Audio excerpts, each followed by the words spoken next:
Hey everybody, Derek here to bring you a video for Fear the Walking Dead. I apologize that I wasn't making videos over the last couple days. I was actually on vacation. I am back, and I will make sure to release some extra videos to make up for the ones that have been lacking on my channel for the last couple days. So thank you all for your patience. I really do appreciate it. Of course, I'm going to kick off tonight with my review of the series premiere for Fear the Walking Dead. If you have not seen it yet, this video will contain spoilers. It will absolutely spoil the entire plot. So if you don't want to be spoiled, don't watch the video because you will be spoiled. Okay.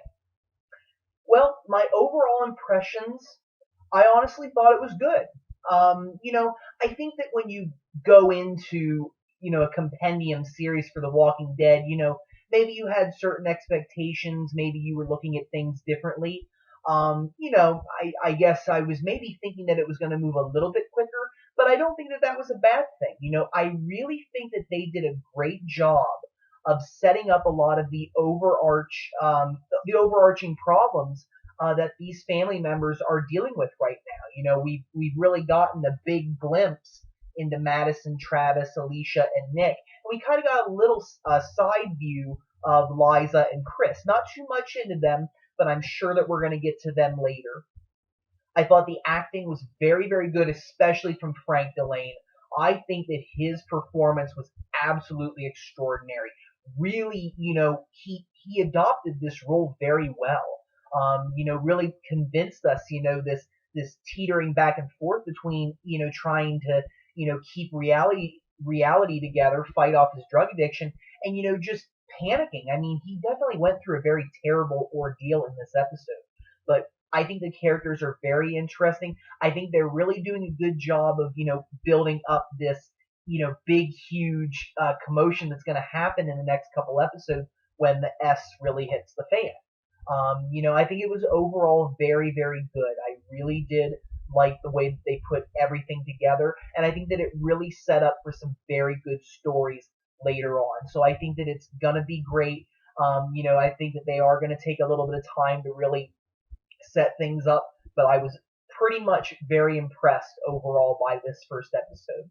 What it mostly dealt with was a focus more on Nick than anything else. Really focusing on him and mostly, how the other family members were dealing with his condition. Nick has been revealed to be a heroin addict, and of course, in the very first scene, we see him in the church, which is an abandoned church where individuals go to congregate and shoot up heroin. And of course, he wakes up and he sees all the carnage. He sees Gloria, who I guess was either a friend or a girlfriend or something.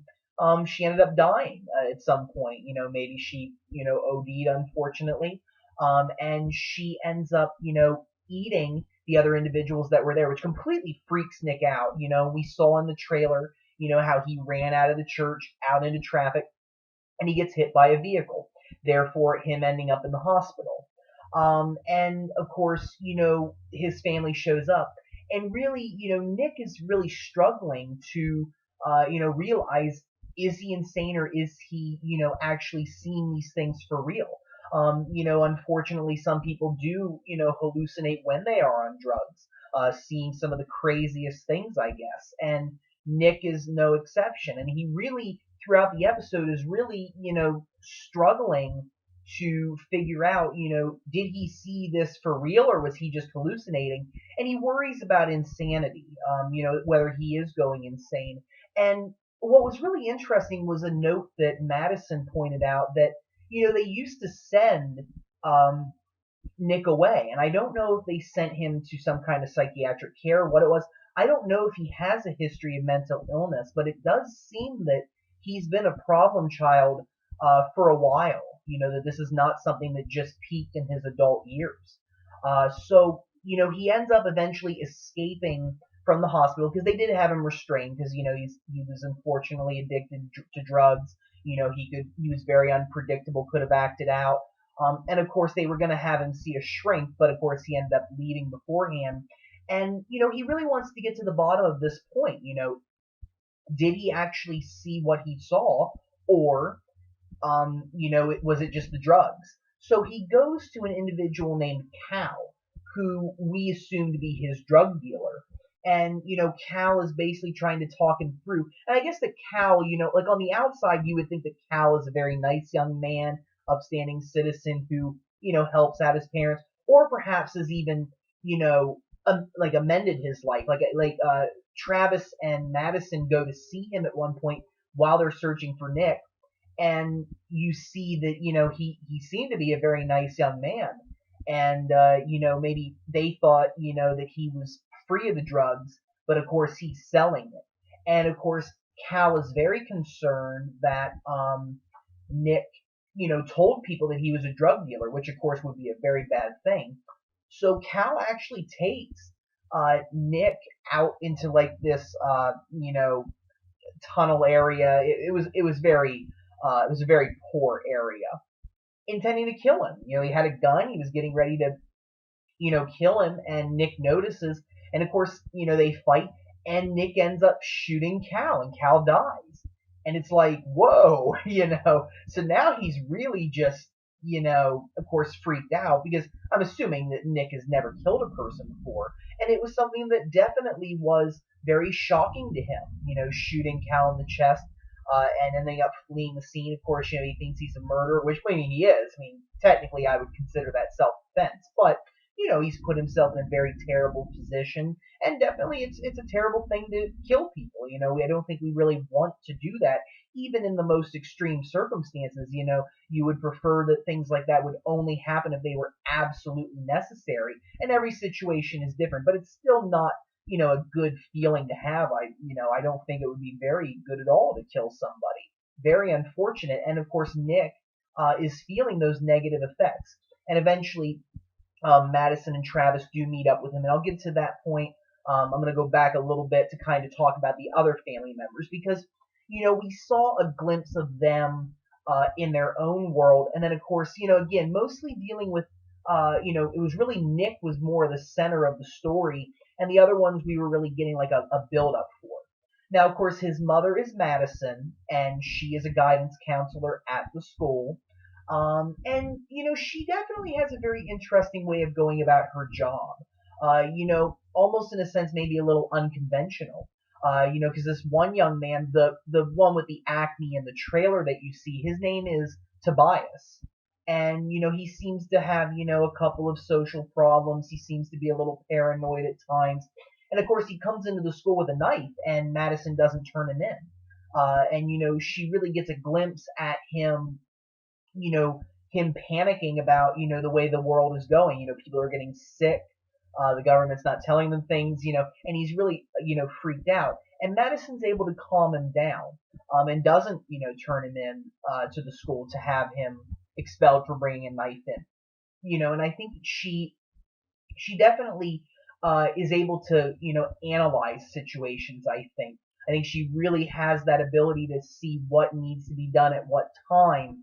And I think that she is going to be a very interesting character as time goes on. I think that she's going to be able to deal with these situations.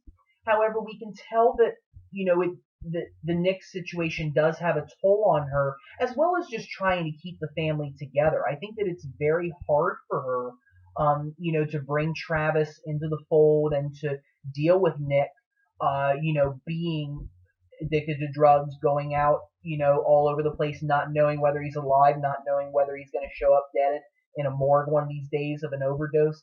And I think that that is something that she, does stress out about. And I think that in many ways she does feel helpless, though, because, over and over again, Nick continues to go through these cycles, where he says he's going to get clean, he goes to rehab, he goes through counseling, comes out and he's not cured. And, I think that that is definitely something that takes a toll on Madison, especially through this episode. We see her, helping her son. I think that she doesn't want to see him end up in a terrible place like jail or prison, because when the cops are interviewing him, she immediately comes in and tells them to get out. And, she wants, I think, the best for him, but I think that at this point she's running out of, avenues and trying to figure out, how much more should she give in this situation? Is there a time where she might have to give up on her son? And I think that's possible. And I think that we're going to see more along the way, how far is she willing to go for Nick? Because they really go to a lot of great lengths in this episode to really protect him. And then, of course, when he does escape from the hospital, they do want to go out and try to find him. So I think that we're going to see, how well Madison can actually handle these situations as time goes forward. And of course, Madison is in a relationship with Travis. The two are engaged to be married. Travis is, in a sense, acting as a stepfather for Nick and for Alicia. And Travis, I think, was definitely a very interesting character as well. And I think that we are going to see, how he's able to process his own, conflicts and situations throughout season one as well. Because I think that if anything, he has more of a problem trying to deal with things than Madison does. Travis's ex-wife is Liza and his son is Chris. And we do see one little glimpse of them in the episode where, Travis wants to bring Chris over, to Los Angeles for the weekend because it's his weekend, visitation things. And Chris says he doesn't want to come. He doesn't want to associate himself with Nick or Alicia or Madison. He doesn't want any of that. And what was surprising to me was that Travis said, keep him. I don't want him. Definitely a very shocking thing. I don't find a lot of parents who don't want to spend time with their kids. There are some out there, unfortunately, but again, we're not going into that. But anyways, it was kind of sad, to see him just quickly give up and not want to deal with anything. And Travis really seems to be putting a lot of his time and effort into trying to make this family work. We really don't know exactly why the marriage between Liza and Travis ended. Was one of them cheating? Did they really just feel like it wasn't a loving relationship anymore? Did something big happen? And I hope that we get more into that as the season goes forward. But it really seems like Travis is more focusing on fixing this family, the family he has with Madison, rather than trying to fix his relationship with his own son. Partly maybe because he feels helpless. Maybe he is in a very terrible situation that we may find out about later. But I think that, he really wants to help Nick, Alicia, and Madison and become a family with them. And we see him go to great lengths in this episode for for Nick as well. He ends up going back to the church to, in a sense, see if Nick is really telling the truth or not. And he does find that there's blood in there, and eventually Travis and Madison both end up going to the church together and realizing that something bad did happen there, that maybe Nick is not as crazy as they thought he was, that maybe he is telling the truth. And, I think that he is somebody who will go to great lengths for the people that he loves. It's just a matter of where his priority is going to lie in the end, because if these two families do come together, who is he going to be loyal to? And will he try to fix his relationship with his other family? I think that is a very interesting story going down the road. But again, I think that Travis is having problems, trying to manage both sides of the coin here. And he seems to be focusing more on Madison, Nick, and Alicia. And that may end up with problems later on down the road. We'll have to see.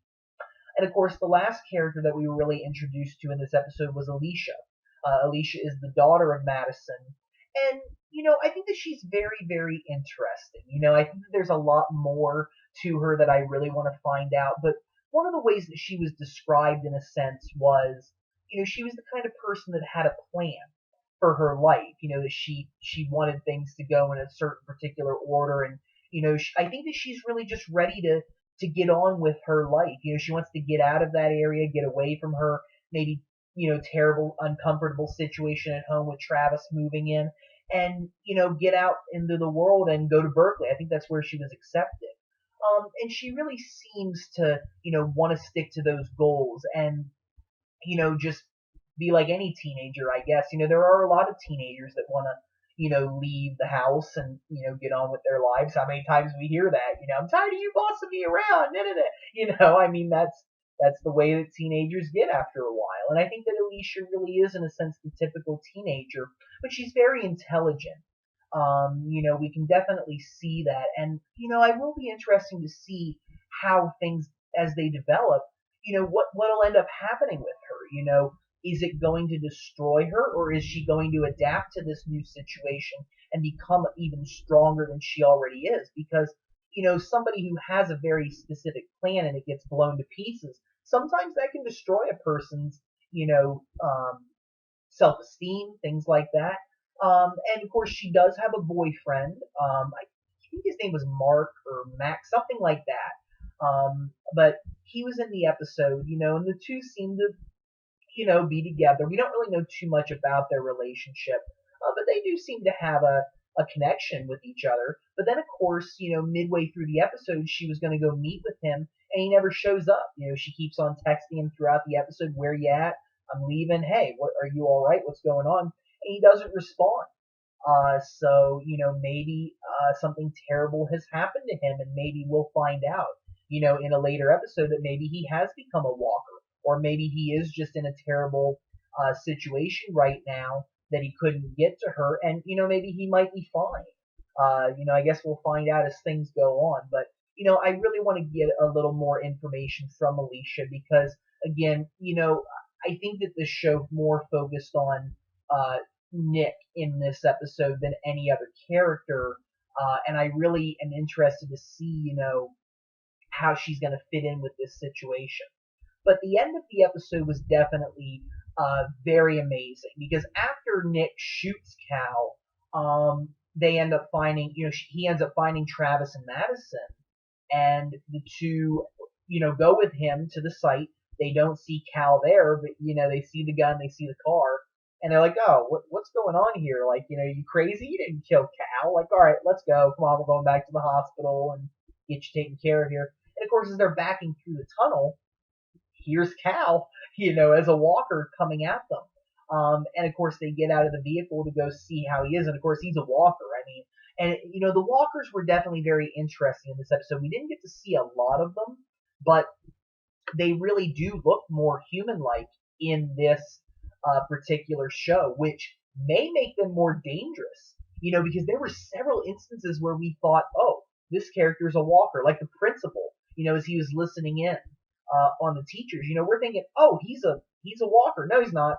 Nope, he was just sitting there. And they had a lot of those, fake moments, like, "Oh, nope, we got you. It's not a walker." So we didn't really get to see a lot of them, but we can tell that, they really do look a lot more human-like, except for the eyes, being, glossed over. And it was interesting because you could actually see like the blue in Cal's eyes just, faded over with blue. And he ends up coming at them. He does get, bite Madison's sleeve. And I'm assuming that it was just, the sleeve that she didn't, or that he didn't bite her at all, or break the skin. But, we see, him coming after them. And then Nick gets in the truck and just ran him over twice, backed over him. Of course, it didn't, pop the brain. He gets up, comes at him forward, and throws, Walker Cal back. And, it basically, breaks a lot of the bones in his body and takes his jaw, and it still doesn't kill him. And Travis and Madison and Nick are all looking at this, and they're like, "What in the world is going on here? What is happening?" And that's how we leave it, with a lot of the questions, what is going on with this world, which of course we know, but they don't. But again, overall this episode, excuse me, overall I think this episode was very good. I think that there were some things I was expecting out of it that I didn't get, but nonetheless, I still think that it was very good. I think it set up these characters very well. I think these characters are going to be very entertaining. I think there's a lot behind them that we have to learn. It really is a mystery about all of them. And how are they going to come together in this pending zombie apocalypse world? And I think that once things start to collapse even more around them, I think it's going to be even better. And we're really going to get to see these characters in their true form. And I'm very, very excited.